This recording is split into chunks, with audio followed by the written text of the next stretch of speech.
Mon Dieu, quand je lis certaines écritures, je suis tellement chargé. Il dit, vous êtes une génération choisie, une royauté sacerdotale, le peuple spécial de Dieu appelé pour montrer les excellences de Dieu. Tu n'as pas besoin d'être un prophète ou un apôtre pour montrer Dieu. Tu dois juste traverser une crise pour montrer Dieu. C'est tout ce qu'il faut. Quand il y a une crise, c'est le temps de manifester parce que la lumière brille dans les ténèbres. Donc les ténèbres peuvent être dans ton bureau. Les ténèbres peuvent être dans ta famille. Les ténèbres peuvent être n'importe où. Il y a une réalité de Dieu qui guérit ces ténèbres. Trouve-la. C'est ton travail. Et ce soir, je te donne 5 protocoles de base pour provoquer la dimension de Dieu qui gère ta crise. Sommes-nous prêts? Tu ne peux jamais manifester ce dont tu n'es pas conscient. Peu importe les mains posées sur toi, peu importe l'huile versée sur toi, peu importe où tu vas, tu es seulement capable de manifester ce dont tu es conscient. Et quand tu deviens conscient d'une chose, tu n'as pas besoin de lutter pour la manifester. Ta force de vie est déployée pour la manifester. C'est ainsi que l'homme a été construit. L'homme a été construit pour ne pouvoir manifester que ce dont il est conscient. Cela signifie que la totalité de ton expérience et la totalité de ta réalité est un produit de ta conscience. La limite de ta conscience est la limite de ta réalité. Ta parole n'est pas ce sur quoi tu travailles. Ta parole est en fait la limite de ta conscience. Tout ce que tu vois et expérimentes est la fonction de ce dont tu es conscient. Si ton niveau de conscience augmente, ton spectre d'expérience augmente.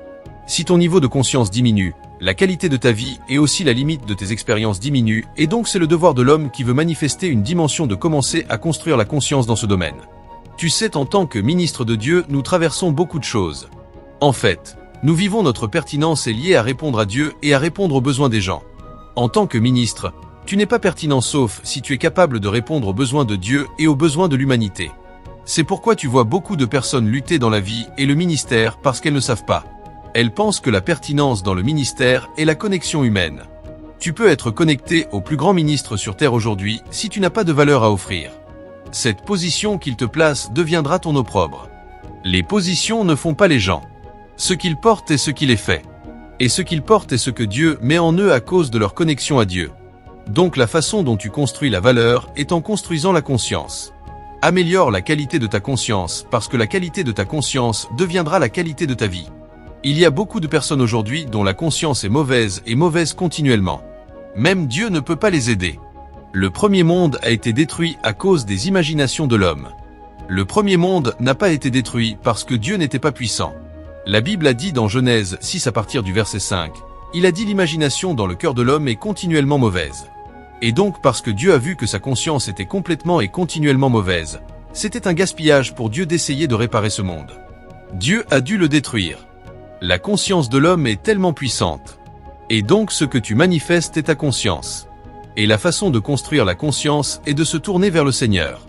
Dans Colossiens chapitre 3, ici Paul parlait à une église. Une église qu'il a commencé, une église qu'il attendait qu'elle manifeste Dieu dans un ordre très excellent. Mais malheureusement, il ne le faisait pas. Et donc Paul leur a apporté cette parabole. La réalité est fixée, mais ta manifestation n'est pas un produit de la réalité. C'est un produit de la conscience. Dieu a dit tu es riche, mais que tu sois riche commencera par ta conscience. Dieu a dit tu es bien, mais que tu sois bien est une fonction de ta conscience. Et donc Paul parlait à cette église et son argument n'était pas la réalité. Son argument était leur conscience. Et voici ce que Paul a dit. Il a dit, si vous êtes alors raisonnés avec Christ. Parce que la vérité est que quand nous avons donné nos cœurs à Christ, nous sommes entrés dans l'économie de la résurrection. Et dans l'économie de la résurrection, il y a la vie éternelle. Dans l'économie de la résurrection, il y a l'immortalité. Dans l'économie de la résurrection, il y a les richesses. Dans l'économie de la résurrection, il y a la puissance. Dans l'économie de la résurrection, il y a tout ce que Dieu a à offrir. Mais si tu regardes les chrétiens aujourd'hui, plus de 90% des chrétiens ne vivent pas toutes les choses que la Bible dit. Et donc, voici Paul qui parlait à l'Église. Il a dit, si vraiment vous êtes ressuscité avec Christ, il a dit voici comment vous manifesterez l'ordre de l'homme ressuscité. Il a dit cherchez les choses qui sont en haut. J'espère que tu te souviens que c'est Paul qui a enseigné dans Éphésiens 1h21 que nous sommes assis avec Christ dans les lieux célestes. Mais ce n'est pas tout le monde qui expérimente ce que cela signifie d'être assis avec Christ dans les lieux célestes. Parce que dans cette écriture, une chose que Paul a révélée est que nous sommes bien au-dessus des principautés et des puissances. Combien de personnes vivent au-dessus des principautés et des puissances? Combien de personnes exercent l'autorité sur les principautés et les puissances? Donc Paul nous dit que la réalité est là, mais pour que tu la manifestes numéro 1, il a dit chercher les choses qui sont en haut, où Christ est assis à la droite de Dieu. Et il est allé plus loin pour dire fixez votre affection sur les choses d'en haut et non sur les choses sur la terre, parce que le fait dans l'esprit est que vous êtes assis avec Christ dans les lieux célestes. Vous êtes bien au-dessus des principautés et des puissances. Vous devriez être un dirigeant. Mais si votre affection est terrestre, même si vous êtes censé être avec Christ dans les lieux célestes, votre manifestation ne sera pas la manifestation des lieux célestes. Votre manifestation sera terrestre parce que là où est ton affection, c'est là que sera ta manifestation. Il dit chercher les choses qui sont en haut où Christ est assis. Fixez votre affection en haut où Christ est assis et non sur les choses terrestres. Avant que je touche le numéro 2, laissez-moi même dire cela encore et aider quelqu'un qui traverse une addiction. Cela vient juste de tomber dans mon esprit maintenant. C'est seulement dans de très rares occasions que les addictions sont brisées par l'impartation. Et les personnes qui ont le pouvoir de briser l'addiction par l'impartation ne sont pas juste ointes. Elles sont celles qui sont capables de vivre au-dessus de cette chose. Elles sont celles qui ont le témoignage pour la briser. Un homme qui est un menteur ne peut pas briser l'addiction du mensonge. Peu importe à quel point il est oint, il est esclave de cet esprit. Un homme qui est un fornicateur ne peut pas briser l'addiction de la pornographie et de la masturbation ou de l'immoralité. Lui-même est esclave, peu importe à quel point il est oint. Il peut relever des paralytiques, ouvrir des yeux aveugles, mais il n'a pas d'autorité dans ce royaume. C'est pourquoi quand il y a une addiction, la première chose à chercher n'est pas quelqu'un pour prier pour toi, c'est numéro 1 de priver cette addiction, parce que ce qui énergise cette addiction, c'est ce que tu entends et vois. Si tu as cette addiction depuis longtemps, le pouvoir mourra et la connexion que cette addiction a à ton cerveau, parce que pour chaque addiction, il y a des neurotransmetteurs qui ont été entraînés pour créer des hormones qui la powering. Quand tu la prives pendant longtemps, ces neurotransmetteurs deviendront dominants et alors tu as l'esprit à traiter. Et la deuxième façon d'adresser une addiction est de commencer à entendre des réalités contraires et de voir des réalités contraires. Quand tu le fais pendant longtemps, ton esprit sera renouvelé. L'esprit n'aura plus le pouvoir manipulateur sur ton esprit. C'est quand ces deux choses sont faites que tu seras capable de chasser les démons et d'être libre de l'addiction. Si tu chasses seulement les démons, même si les démons ne reviennent pas, ton cerveau est déjà en train de sécréter des hormones. Ton cerveau te ramènera à cette addiction. Ton âme est déjà réglée pour opérer selon la loi de cette addiction. Ton âme te ramènera. Le démon n'a même pas besoin de revenir. Et donc la façon dont tu engendres ce genre de délivrance est d'abord traiter ton esprit. Écoute, ta parole est dans ton esprit. Je te dis, ta parole est dans ton esprit. Si ta conscience est mauvaise, ta parole sera mauvaise. Ta vie sera mauvaise. Si ta conscience est bonne, ta parole sera bonne et ton esprit sera bon. C'est ce sur quoi le diable capitalise. C'est pourquoi les gens parlent en langue pendant des heures, mais ils ne peuvent jamais devenir quelque chose. Quand ils sont jeunes, ils jouiront de l'énergie qui vient avec. Après de nombreuses années, tu découvriras que c'est seulement une poignée qui deviennent des champions. Parce que si tu pries et que cela n'affecte pas ton état d'esprit, si tu étudies et que cela n'affecte pas ton état d'esprit, ce que tu fais c'est couronner. C'est la différence entre un enfant brillant et un enfant intelligent. Un enfant brillant se souvient pour passer l'examen. Un enfant intelligent résout les problèmes. C'est à propos de l'esprit. Et donc chaque fois que tu trouves quelqu'un qui manifeste une dimension, c'est qu'il se tient quelque part sur la montagne de Dieu. Il faut de la hauteur pour manifester. Si tu ne vas pas haut, ton état d'esprit deviendra de l'optimisme. C'est là où est le problème. Et donc en plus de la bonne conscience, en plus de la bonne posture du cœur, il doit y avoir des ascensions dans l'esprit. Et l'ascension a des protocoles. Psaume 24 à partir du verset 3, il a dit qu'il montera sur la montagne de Dieu qui la chose est ouverte pour tout le monde, mais qui montera puis-je te dire quelque chose sur nous tous assis. Ici il n'y a pas moins de 10 personnes ici avec une onction de guérison de pointe coupante, je veux dire de pointe, le minimum ici sera 10 qui peuvent imposer les mains sur l'aveugle et les yeux s'ouvriront, des oreilles mortes s'ouvriront. Pas moins de 10. Parmi nous tous assis ici, si nous sommes peu, il y a au moins 7 personnes qui devraient être des géants économiques à cause du niveau d'inspiration qu'ils avaient depuis qu'ils étaient enfants. Si tu portes un enfant, tu peux discerner cet enfant. Quand tu vois les yeux d'un enfant, tu peux dire l'illumination de cet enfant. C'est ce qu'ils appellent étoile. L'étoile d'un enfant est la brillance qui sort d'un esprit, et tu la vois à travers leurs yeux parce que l'œil est un toucher dans le royaume de l'esprit. Dans le royaume de l'esprit, les yeux ne sont pas des globes oculaires, ce sont des touches. Et donc si tu es un homme de compréhension, si tu regardes un enfant, tu peux voir les rayons de ses yeux. Tu peux dire si celui-ci est grand et au moins cette personne ici dans ce petit nombre. Mais tu vois, et je peux aussi te dire que certains d'entre nous le temps de la manifestation est largement en retard parce que des visions que Dieu t'a montrées depuis 19 ans tu aurais dû prendre le contrôle de ton territoire. À 21 ans tu aurais dû faire un impact national, mais tu as 38 ans maintenant. Ce n'est pas basé sur Dieu. C'est basé sur quand tu es envoyé. Si tu es envoyé, maintenant des choses étranges commenceront à arriver. C'est ainsi que cela fonctionne. Si tu n'assens pas, tu resteras sous la montagne pendant longtemps. J'espère que tu sais qu'il n'a pas dit « vous avez ascensionné le mont Sion ». Il a dit « vous êtes venus au mont Sion ». Quand tu viens au mont Sion en Christ, tu monteras maintenant avec le Saint-Esprit. Et la façon dont tu ascends avec le Saint-Esprit, il a dit « qui montera sur les collines de Dieu ? Qui se tiendra sur sa montagne sainte ?» Parce qu'il y a 3 choses à propos de l'autorité. Numéro 1, c'est d'ascensionner. Numéro 2, c'est de se tenir. Et numéro 3, c'est de demeurer. J'ai connu l'ascension et le fait de se tenir jusqu'à la semaine dernière. Un ami a maintenant commencé à me parler du fait de demeurer. Un homme qui demeure a plus de rang que l'homme qui se tient. Mais beaucoup n'ont même pas ascensionné ou se tenir ou sont encore en train de se tenir. Pendant ce temps, il y a ceux qui demeurent dans les montagnes de Dieu. Et il y a ceux qui partent qui procèdent de Sion parce qu'il a dit des sauveurs sortiront. Donc nous sommes venus au mont Sion en Christ et puis avec le Saint-Esprit nous ascensionnons, nous nous tenons, nous demeurons, puis nous sortons. C'est l'économie de la montagne de Dieu. Mais pour ascensionner, parlons d'ascension parce que c'est là où nous en sommes maintenant. Si tu veux parler sortir, ce sera complexe parce que quand tu sors, tu deviens la loi. Moïse est allé à Horeb, mais finalement Moïse est devenu la loi. Verset 4, 3 références. Numéro 1, il dit celui qui a des mains pures, c'est ta façon de vivre. Des mains pures, ce n'est pas ta paume. C'est ta façon de vivre. Droiture et intégrité. C'est pourquoi je te dis que c'est au-delà de prier en ton majuscule.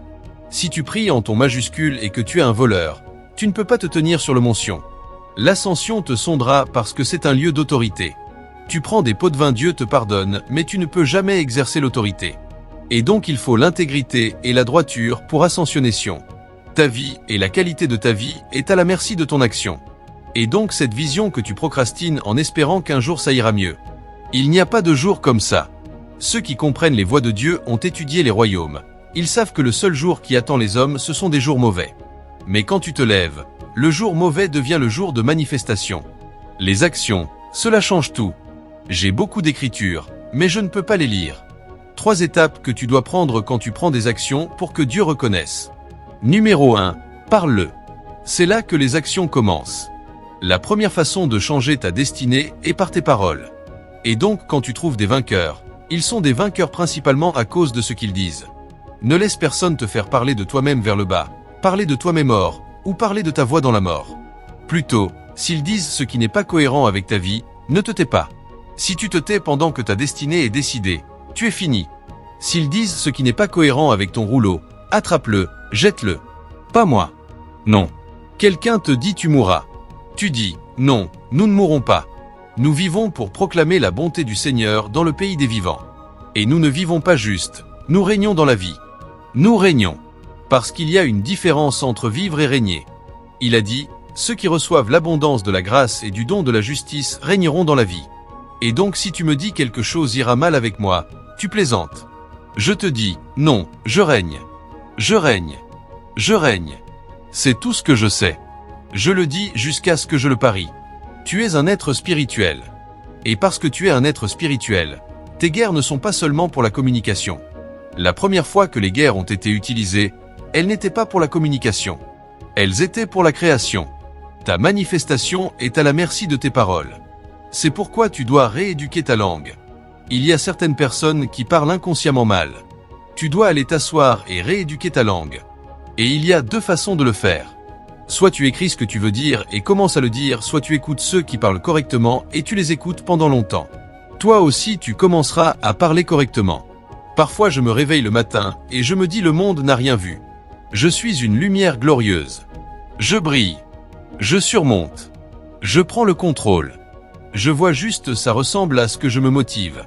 J'ai maîtrisé, j'en jouis maintenant. Et tu vois des choses arriver d'elles-mêmes. Tu es banquier. Tu ne t'es pas dit que tu es le meilleur au monde. Tu ne t'es pas dit que tu commences ta propre banque.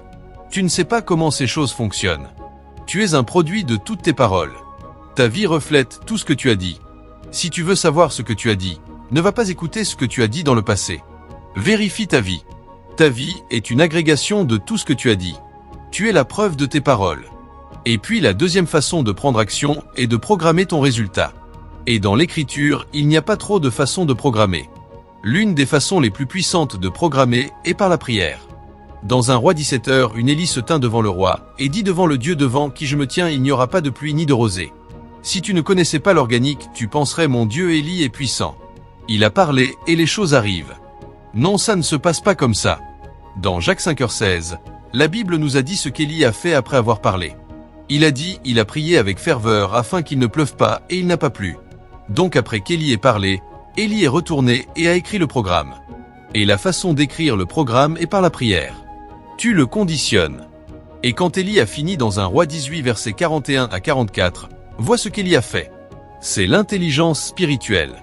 Tu veux trouver un homme qui a de la manifestation et qui peut la répliquer. Il connaît ces choses. Il a dit, et il arriva après beaucoup de jours qu'Élie dit à elle, lève-toi, mange et bois, va vite. Verset 42, il a dit, lève-toi, mange et bois. Et Élie monta au Carmel et il se jeta par terre et mit son visage entre ses genoux. Le gars a montré au roi, détends-toi. Pourquoi te comportes-tu comme ça? Rentre à la maison et mange. La pluie viendra. Il n'a rien vu. Mais il s'est programmé. Quand il a fini de parler, la Bible a dit il est allé au mont Carmel. Entends-tu l'ascension? Il a ascensionné et puis il s'est jeté par terre, a mis son visage entre ses genoux. Et qu'a-t-il commencé à faire? Il a commencé à prier. Il a commencé à prier. Et pendant qu'il priait, il demandait à son serviteur, va vérifier. Parce qu'il sait ce qu'il faisait est un programme. Il a dit, va vérifier 1 fois, 2 fois, 3 fois, 4 fois. Si tu ne le sais pas, il se serait détendu et aurait dit, cette chose ne marche pas. Élie le savait comme il connaissait son nom. Et le gars est allé jusqu'à 7 fois. Et jusqu'à la 7e fois, il a dit, j'ai vu ce qui ressemblait à la paume d'un homme. Et il a dit, c'est le son d'une abondance de pluie. C'est un son. J'ai fini le programme. Et au moment où cela est arrivé au verset 44, le gars s'est levé. La prière est terminée parce que la prière n'est pas une activité religieuse. La prière est un programme. J'ai fini le programme, la manifestation est venue. Ton règne peut ne pas commencer par une invitation à un palais. Ton règne commencera en fait par une conscience. Si Dieu te dit que tu es riche et que tu sponsoriseras des nations, ce n'est pas quand tu as un capital que tu deviens riche. Cela signifie que tu dois faire en sorte que cela devienne ta conscience à un degré que tu ne peux pas te voir pauvre. Il faudra une autre année ou 10 ans pour que tu sois convaincu que tu es pauvre, parce que ce que Dieu t'a dit tu inonderas ton esprit avec jusqu'à ce que cela devienne ta conscience. Maintenant cette chose semble simple, mais c'est en fait notre occupation principale dans la vie. Notre occupation principale n'est pas le travail que nous faisons. Notre occupation principale est de renouveler notre esprit jusqu'à ce que notre esprit accepte tout ce que Dieu dit que nous sommes. Dans Romains 12h2, il dit ne vous conformez pas à ce monde. Il a dit soyez transformés par le renouvellement de votre esprit, parce qu'il y a une volonté parfaite de Dieu que tu es censé manifester. Si ton esprit n'est pas renouvelé, tu ne pourras jamais devenir quoi que ce soit que Dieu dit que tu es. C'est ton occupation principale. Et c'est au-delà d'entendre un message et de se contenter. L'écho n'est pas la réalité. L'écho crée l'impression, pas l'impact. Ce que nous disons ici, tu sais, il y a une façon dont la conscience de l'homme est construite. La conscience de l'homme est construite de telle sorte qu'il a une conscience active et une conscience passive ou un aspect subconscient. La vraie vie d'un homme est dans son subconscient. Pendant que tu es assis ici maintenant, laisse-moi te donner un exemple. Si tu entends un grand bang dehors, ta première réponse, je peux t'assurer, sera la peur. Avant que ton cerveau commence à traiter ce que ce son est, qui tu es à l'intérieur répondra. Avant que ton cerveau réponde, tu entends un bang dehors. Peur, la peur qui te frappera. Si c'est fermé, il y aura du chaos ici. Avant que nous disions ce qui se passe, certaines personnes seront debout sur cette porte et elles commenceront à se demander comment elles sont arrivées là. La raison est parce que cet aspect d'eux qui n'est pas toujours expressif est l'aspect le plus puissant d'eux. C'est quand les choses arrivent soudainement que tu trouves leur réalité. Pendant que tu es assis là maintenant, si tu rentres à la maison et qu'ils te donnent juste un sac plein d'argent, tu le donnes un coup de pied. Tu penses que ce sont des vêtements, peut-être du jean, ils ont plié, tu ouvres maintenant, tu as vu des dollars, tu vas juste bouger autour d'abord. La première chose à laquelle tu penseras est à soupir et allaitement. Cette voiture dont je rêvais, c'est le moment où tu commences à penser cette pensée et ta vraie conscience. Tu peux te tenir debout et dire à Dieu que Seigneur, si tu me bénis, tu sais ce que je ferai. Il a dit Dieu n'entend pas ce que tu dis seulement, Dieu lit ton subconscient parce que c'est ta réalité. Et donc si tu vérifies ta vie soigneusement et que tu es un étudiant de ton esprit, reviens en arrière à 5 ans en arrière, à 10 ans en arrière, tu découvriras que tout ce que tu es maintenant est ce que ton esprit subconscient était il y a 10 ans. Personne n'apparaît juste comme ça. Tous nous sommes un produit d'un programme de notre âme. Et donc Paul nous enseigne que si nous espérons manifester quoi que ce soit qui vaille la peine, le premier travail que nous devons mettre sur le terrain est de commencer à reprogrammer notre conscience. Et la façon dont tu reprogrammes ta conscience est par les paroles et par les images. Ce sont les deux choses qui reprogramment ta conscience. Paroles et images. Si tu veux être riche, si tu veux être puissant, si tu veux être sain, c'est possible. Mais tu ne le deviendras qu'en fonction de ce que tu laisses entrer en toi, parce que ta vie suit une loi simple. Ce que tu nourris en toi finit par ressortir. Si tu remplis ton esprit de mauvaises choses, ta vie produira de mauvais résultats. Mais si tu nourris ton esprit de vérité, de discipline et de bonnes influences, alors ta vie reflètera cela. Aucun miracle ne peut remplacer ce principe. Même si un miracle t'arrive, ta conscience et tes habitudes te ramèneront toujours au niveau de ce qui vit réellement en toi. C'est pourquoi tu peux donner 1 milliard de Naira à une personne mentalement pauvre. Vérifie-le après 2 ans, au lieu d'investir cet argent pour devenir meilleur, il utilisera cet argent pour créer des problèmes, il donnera 100 millions à un pauvre, il épouse 3 femmes immédiatement, c'est là qu'il commencera, et puis il ira acheter 4 voitures dont il n'a pas besoin, et chacune des voitures sera en millions après 2 ans, il vendra ses voitures et dépensera l'argent, et puis les 3 femmes le tueront d'hypertension artérielle, cela signifie que ce que tu appelles une bénédiction est une malédiction parce que l'esprit est mauvais. Quand tu as ascensionné, alors les actions de la foi commencent. Laisse-moi lire 2 écritures pour toi dans Jacques 2, 19 et 20. Je vais juste lire Jacques 2, 19, 20 et 26. Voici ce que la Bible dit. Il a dit, tu crois qu'il y a un seul Dieu. Il a dit, tu fais bien. Il a dit, le diable aussi croit et tremble. Cela signifie que si c'est croire seul, le diable croit mieux que toi. Tu crois, il a dit, le diable croit et tremble. Il a dit, mais ô homme vain, la foi sans les œuvres est morte. Cela signifie que ce qui apporte la validation, ce sont les actions de la foi que tu engages. Et vois le verset 26, voici ce qu'il dit. Il dit, car comme le corps sans l'esprit est mort, c'est ainsi que la foi sans les œuvres est morte.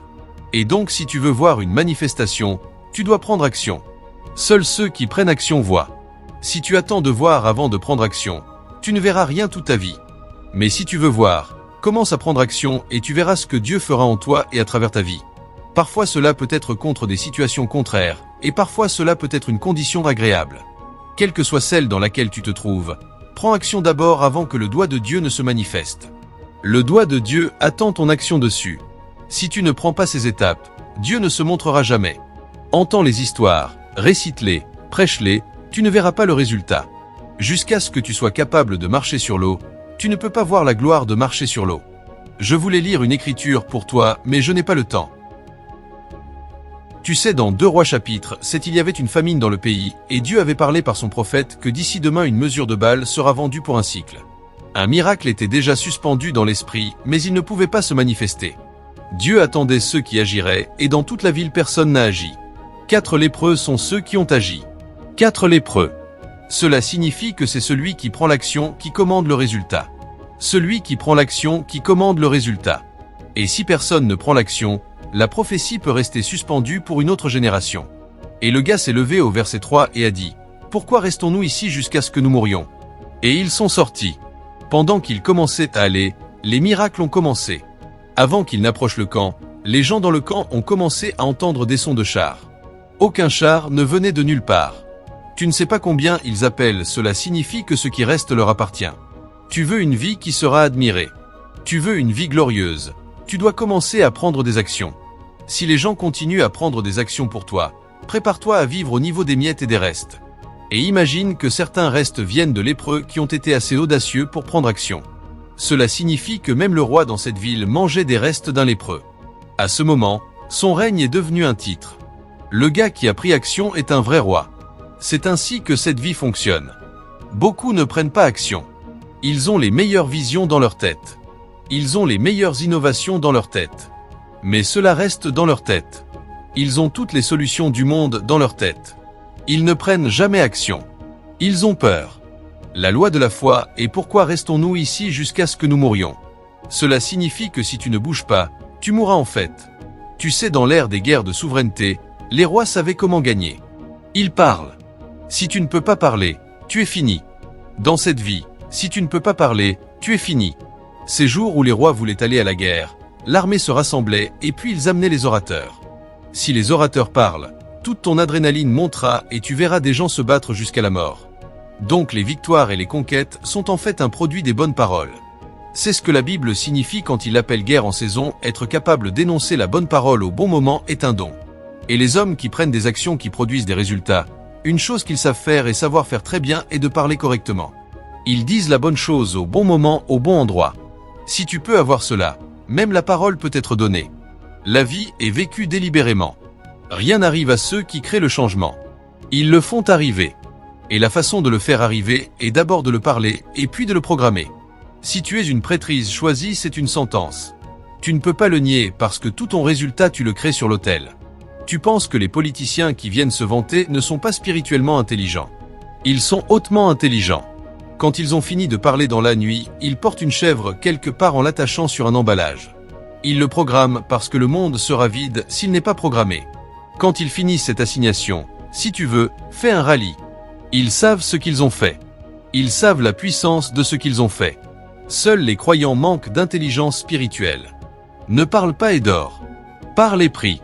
C'est ainsi que c'était. Quand tu as fini de parler, va à ton autel.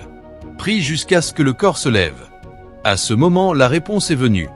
Même si le diable se ligue, il ne peut pas le changer.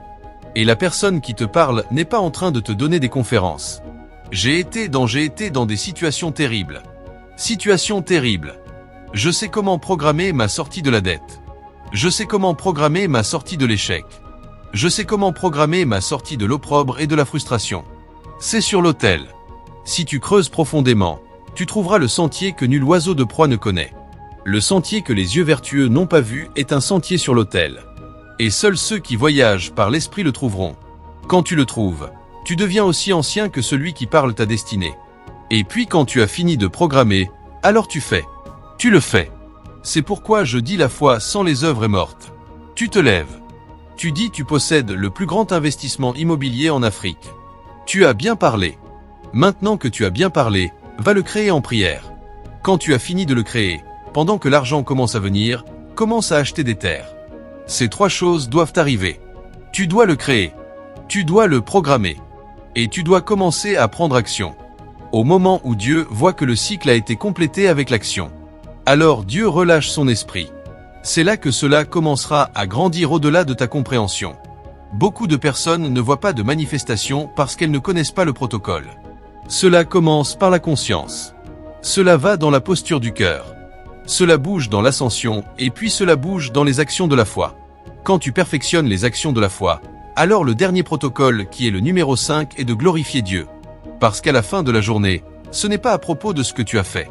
C'est à propos de ce qu'il fera ou de ce qu'il a fait.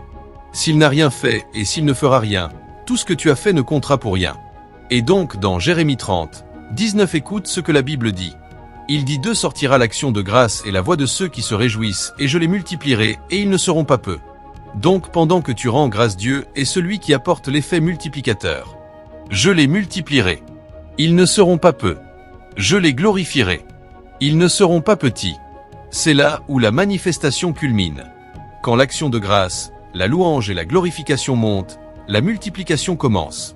Dans Actes 2h47, la Bible a dit chaque jour il louait Dieu. Et il dit pendant qu'il louait Dieu, il a dit le Seigneur ajoutait à l'Église chaque jour ceux qui devaient être sauvés. Je sais que tu traverses une crise. Il n'y a aucun doute là-dessus. Tu n'as même pas besoin de paroles de connaissance pour savoir que l'Afrique est dure. Beaucoup de personnes traversent des choses, pas très agréables. Mais si tu laisses la crise que tu traverses entrer dans ton esprit et créer des turbulences, tu te noieras. Quelqu'un a dit peu importe à quel point l'eau dehors du bateau est grande, elle ne peut pas noyer le bateau. Mais l'eau dans le bateau est le risque du bateau. L'eau dans le bateau est l'eau qui noie le bateau. Et donc ta crise peut sembler comme s'il n'y avait rien de fait maintenant. Tu mourras. Ta crise peut sembler comme s'il n'y avait rien de fait maintenant. Tu mourras plus tard. De quelque manière que le diable le présente. Si tu es un homme spirituel, ce que tu fais c'est que tu commences à suivre ce protocole. La première chose que tu fais c'est que tu te sépares de la condition et tu commences à construire un état d'esprit. Tu commences à construire une conscience. Pendant que tu construis cette conscience, commence à purifier ton âme. Enlève l'égoïsme d'elle et remplis-la de Dieu. Remplis-la des autres. Après un moment, commence à ascensionner dans l'esprit. Pendant que tu ascensionnes dans l'esprit, alors commence à prendre des actes de foi. Prends des actes de foi. Avant que tu ne saches ce qui se passe, tu ne sortiras pas juste de cette crise. Tu deviendras la solution pour les autres. Le 4e protocole est l'acte de foi. Tu remarqueras que les 3 premières choses que nous avons mentionnées étaient internes. Cela signifie que la manifestation est plus interne qu'externe. Les miracles ne sont pas un produit d'activité. Ils sont un produit de l'abandon. Tu es porté dans la manifestation. Tu ne sautes pas dedans. C'est pourquoi quand un homme veut marcher dans un ordre indéniable, plus se passe en lui qu'en dehors de lui. Et donc la conscience doit être bonne, la posture du cœur doit être bonne, l'ascension doit être atteinte. Quand ces 3 choses sont en place, alors tu peux venir aux actions de la foi. Le problème que nous avions quand ils ont commencé à nous former, c'est que ces ministres ne partageaient pas leurs expériences avec nous. Ils ne partageaient pas les choses que Dieu leur a dites. Et donc, nous ne savions pas. Ils venaient juste citer des écritures, nous disaient quoi faire, et nous le faisions et nous avons presque mouru. Ce sont des principes du royaume. Je suis un ministre de Dieu. Chaque jour, je m'étouffe avec des écritures. Chaque jour, si je regarde quelque chose, des écritures en sortent et puis je vois des choses dans la direction où je vais. Parfois, je suis juste en train de regarder une vidéo de guérison. Pas parce que je n'entends même pas. Je vois juste comment les gens se lèvent de quelles années. Je vois juste comment les gens atteints de cancer témoignent. Ce que je fais, c'est que j'essaie de faire de cela ma réalité. Et si je le fais après longtemps, si je vois une personne paralysée, la première chose qui m'arrivera ne sera pas la peur. Parce que mon esprit absorbe cette réalité jusqu'à ce qu'elle devienne ma possibilité. Et si tu le fais pendant longtemps, les personnes que tu vois le faire, elles quitteront la scène. Tu commenceras à te voir le faire. Tu commences à changer ton monde. C'est ainsi que la manifestation vient. Tu es un homme d'affaires. Si tu ne regardes pas un homme d'affaires pieux qui réussit jusqu'à ce que tu commences à penser seulement possibilité, ton esprit sera une montagne que tu ne graviras jamais. Parce que la première loi de la manifestation est la loi de la conscience. Tu n'es pas qui tu dis que tu es. Tu es qui tu penses que tu es. Parce que comme un homme pense dans son cœur, ainsi il est. Les paroles sont tellement puissantes. Les images sont tellement puissantes. Pourquoi penses-tu que les gens du monde sont seulement intéressés à répandre des nouvelles négatives? Fais quelque chose de bien. Personne ne veut l'entendre. Mais les nouvelles mauvaises et négatives que tu veux acheter aujourd'hui, tu trouves des gens nus dessus. Ils n'ont pas besoin d'ouvrir une église de fornicateurs. Ils n'ont pas besoin d'ouvrir une institution de menteurs. Si tu continues à voir tes pensées, nous nous alignons si fort pour le faire. Personne ne t'a conseillé dedans. Ils te l'ont montré dedans, et ils t'ont parlé dedans parce que ta conscience définit ton essence. Si ta conscience est différente de ce que tu dis que tu es, édite tout et seulement toi, fais même toi si tu veux éditer tout ce que tu entends et vois conscience. Si tu obtiens la conscience, juste ta manifestation n'aura pas d'autre choix que de s'aligner. Aucun grand homme ne se pense pauvre. Aucun homme en bonne santé ne se pense malade. Aucun homme miraculeux ne se pense impuissant, après 10 ans leurs expériences le montreront. Laisse ta conscience te dominer. J'ai lu un livre il y a de nombreuses années, et l'homme a fait une déclaration. Il a dit si tu veux former un serviteur jusqu'au niveau du doctorat parce que les certificats ne font pas les hommes rois. L'état d'esprit fait les hommes rois. Va et découvre quelqu'un qui obtient un premier cycle, la première chose à laquelle il pense, c'est quand il va pour un entretien, ils le considéreront en premier parce que la servantoude est son orientation. Quelqu'un fait un master. Il en fait un, il en fait un deuxième, il en fait un troisième. Tu lui demandes, il a dit cela augmentera ses perspectives. Il a été à l'université pendant 20 ans pour obtenir un salaire. Et comme si ce n'était pas assez, il s'inscrit pour un doctorat. Quand tu lui demandes, il a dit non, il y a peu de personnes avec des doctorats. Donc quand j'irai, je serai meilleur. Ils me choisiront en premier. Mais tu trouves un roi pendant qu'il est à l'université. Il dit, ce programme commence à me retarder. Le monde m'attend. Il pense aux innovations. Il pense aux problèmes qu'il résoudra. Alors que quelqu'un d'autre brûle les chandelles de la nuit. Il regarde son travail, il pense aux perspectives. C'est son état d'esprit. Il n'y a rien de mal à obtenir un emploi. Dieu peut même t'envoyer dans un endroit, et tu peux commencer par un emploi ou par un travail. Mais un serviteur restera un serviteur, et un roi restera un roi. Ce qui fera passer un serviteur de la place d'un serviteur à un roi, c'est son état d'esprit. Si sa conscience ne change pas, si tu veux, donne-lui 1000 certificats. Tu le prépares à être un serviteur raffiné. Appelle pour un emploi et demande des titulaires de doctorat. Tu seras choqué du nombre de personnes qui sortiront, premier cycle, master, doctorat pour obtenir un emploi.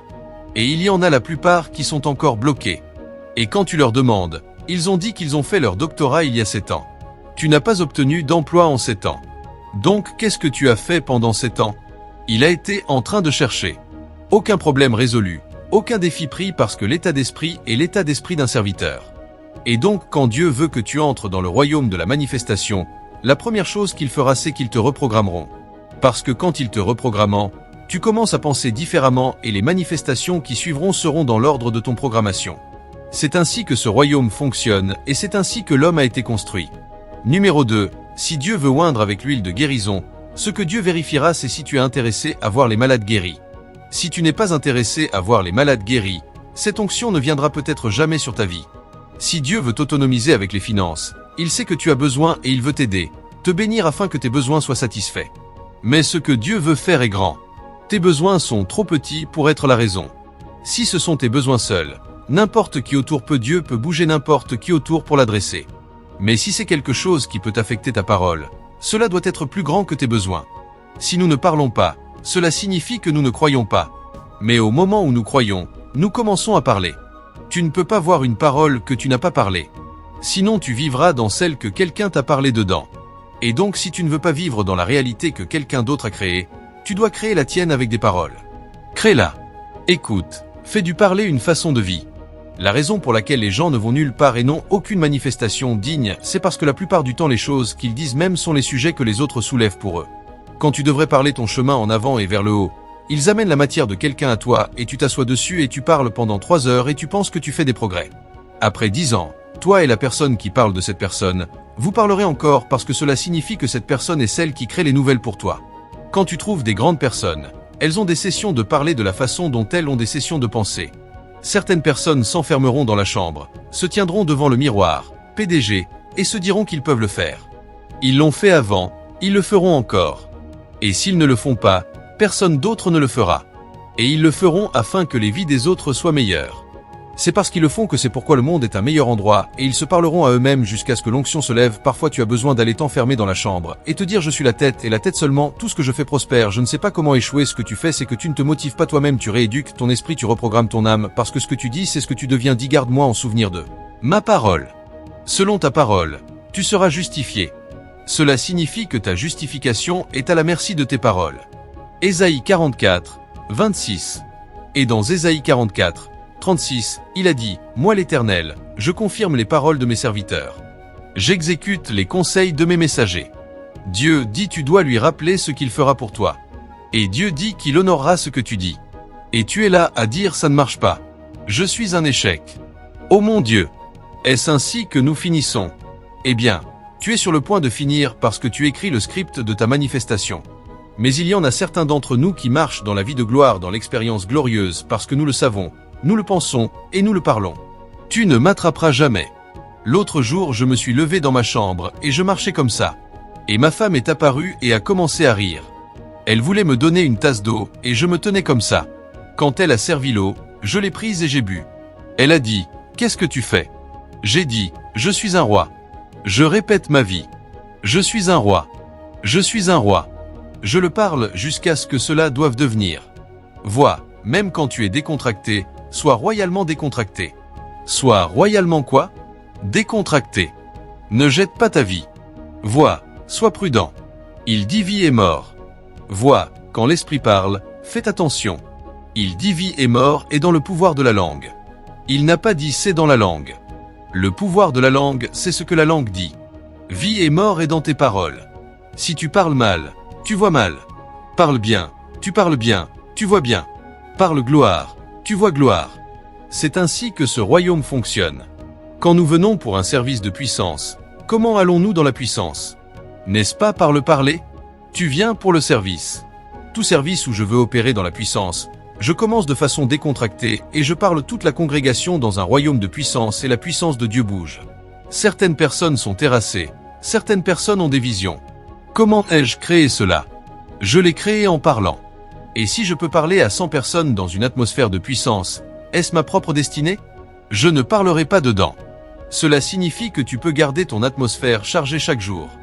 Parce que si je viens pour un service de 1h30 et que je peux parler la puissance dans l'atmosphère jusqu'à ce que la puissance devienne si tangible que les gens sont terrassés, les guérisons ont lieu. Que se passera-t-il si je canalise cette tension vers mon travail? Si je canalise cette tension vers ma famille, de la même façon que l'onction sature le bâtiment, elle peut saturer ma famille. Elle peut saturer mon travail, parce que la façon dont tu agis, c'est d'abord en parlant. Sais-tu que c'est ce même parler que nous parlons que les anges de guérison entrent dans l'auditorium, parce qu'en parlant nous ouvrons la porte pour eux. De la même façon nous parlons, c'est ainsi que nous parlons et les anges de prospérité entrent. Et je parle parlant, et je dis quelqu'un reçoit une terre, et une semaine plus tard, quelqu'un reçoit 22 hectares de terre, parce que la parole a créé cette possibilité, et puis tu veux être décontracté à propos de ce que tu dis. Je me réveille le matin. Tout le monde dans ma maison sait que tu ne peux pas me saluer à ce moment parce que le service de puissance dont je t'ai parlé, je dois aller l'écrire sur l'autel. Si je finis de l'écrire, je peux me promener ici avec un costume blanc et faire des déclarations et elles arriveront. Le problème que la plupart des gens ont, c'est qu'ils n'écrivent pas de programme. Nous avons besoin de programmeurs. Nous avons besoin de programmeurs. Quand tu pries, tu crées le résultat. Tu crées le résultat. Et quand tu as fini d'écrire, il y a ce que nous appelons la note de victoire. Le corps se lèvera. Tu sais que c'est fait. Quand tu viens dans le service, tu peux choisir de porter un jean et un t-shirt, il y aura guérison. Tu peux choisir de porter un costume blanc, il y aura guérison. Tu peux choisir de porter un abada, il y aura guérison parce que la guérison n'est pas dans la robe. C'est dans le programme que tu as écrit. Parfois tu écris ce programme jusqu'à ce que tes yeux s'ouvrent. Tu commenceras à voir le service avant de venir pour lui. C'est ainsi que les dirigeants vivent leur vie. Demande à n'importe qui fait un impact dans le royaume. Il sait cela. Il ne peut pas le grouper de la façon dont je l'ai groupé, mais il sait cela et il le fait chaque jour. Et crois-moi, demande à chaque personne qui ne fait pas d'impact. Il ne sait pas cela et il ne le fait pas. La différence entre une personne qui a de l'impact et une personne qui n'a pas d'impact est le degré auquel il s'engage eux-mêmes au protocole de la manifestation. Et cela n'a pas d'importance où tu es. Tu peux être en politique, tu peux être en affaires, tu peux être dans le ministère. Les principes sont les mêmes et ils sont éternels. La question ce soir est si nous ouvrons ton esprit maintenant, quelle est ta conscience prédominante? Si nous jouons ta pensée sur cet écran, quelle est ta conscience prédominante? Crois-moi, tu n'as pas besoin d'un prophète. Cette chose que tu verras, elle arrivera dans ta vie. Donne-lui juste du temps. Nos manifestations répondent à notre posture du cœur.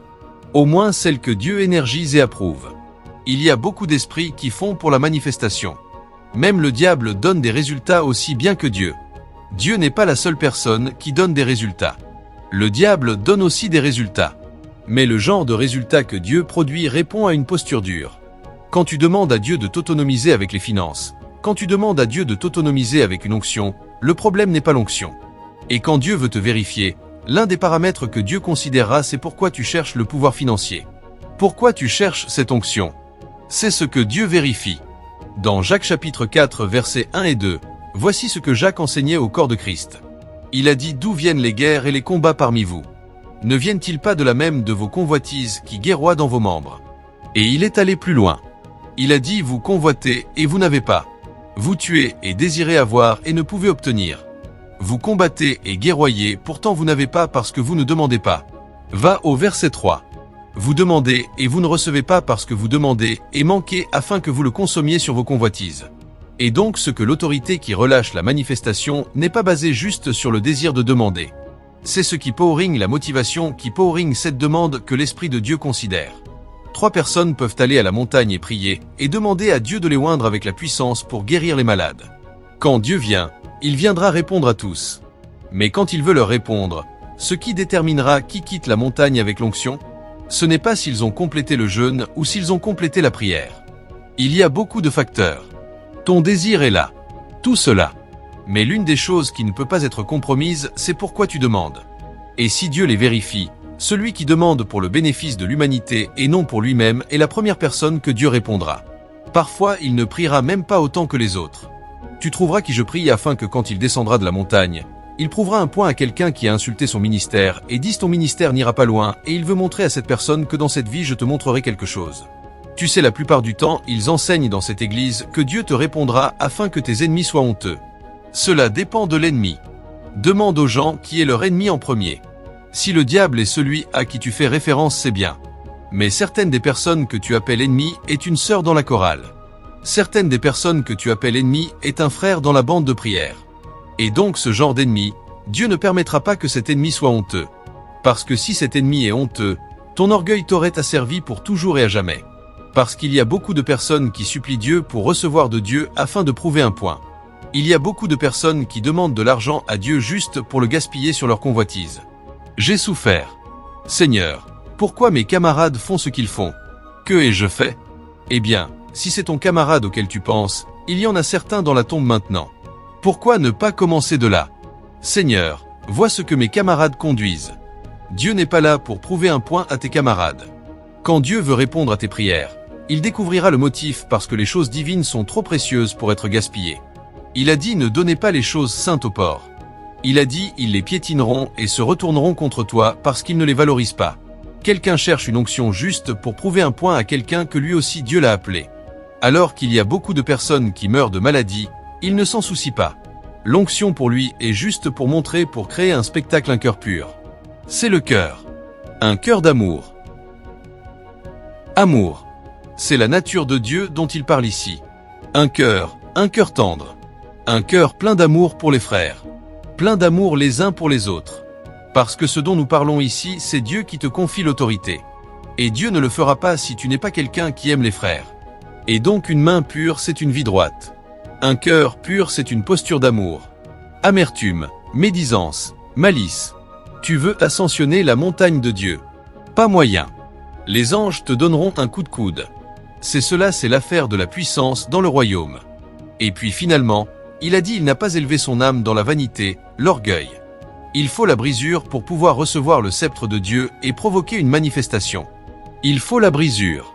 C'est pourquoi les hommes qui font un grand impact dans ce royaume, ils sont vraiment les plus humbles personnes. Si tu ne les discernes pas, tu peux les juger sur la base de leur tempérament. Ils sont ceux qui sont vocaux. Ils sont ceux qui ne sont pas nécessairement vocaux. Il y a ceux qui sont sortants. Ils sont ceux qui sont à l'intérieur. Il y a ceux qui sont sociaux. Il y en a qui ne sont pas très sociaux. Ce n'est pas à propos de la personnalité, parce que par manque de discernement, quand tu trouves quelqu'un qui est audacieux et vocal, tu l'appelles orgueil. Mais ce n'est pas à propos, ce n'est pas l'orgueil. L'orgueil est une posture dure. Tu peux voir quelqu'un qui se penche pour tout le monde. C'est plus orgueilleux que certaines personnes sont tellement orgueilleuses que c'est irritant. Quand tu veux les saluer, ils disent non, ils sont frères. Appelle les frères. Et la phrase suivante que tu entendras, c'est qu'ils ne sont pas comme tous ces autres prophètes. Même, c'est élevé. C'est de l'orgueil concentré. Tu trouves certaines personnes, elles te voient, elles font comme ça. Et tu penseras qu'elles sont humbles. Demain tu passes maintenant, tu n'as pas remarqué, tu ne savais pas qu'elles étaient là pour les saluer. La chose suivante qu'elles diront, eh bien, tous ces jeunes garçons parce que nous nous sommes humiliés. Tu ne t'es pas humilié. C'est de l'hypocrisie. Et la raison pour laquelle je ne suis pas arrivé où je vais. Les deux seules personnes qui peuvent t'empêcher de devenir quoi que ce soit que Dieu dit, c'est Dieu et toi-même. Et Dieu ne t'arrête pas. Et donc, si tu n'es pas arrivé là, s'il te plaît, arrête d'accuser le diable. Réveille-toi. Prends la responsabilité. Tu découvriras que le combat contre le diable était terminé. C'est toi qui n'as pas réclamé ta victoire. Et la clé, c'est la conscience. La clé, c'est la posture dure. La clé, c'est l'ascension. La clé, c'est l'acte de foi. Et la clé, c'est glorifier Dieu.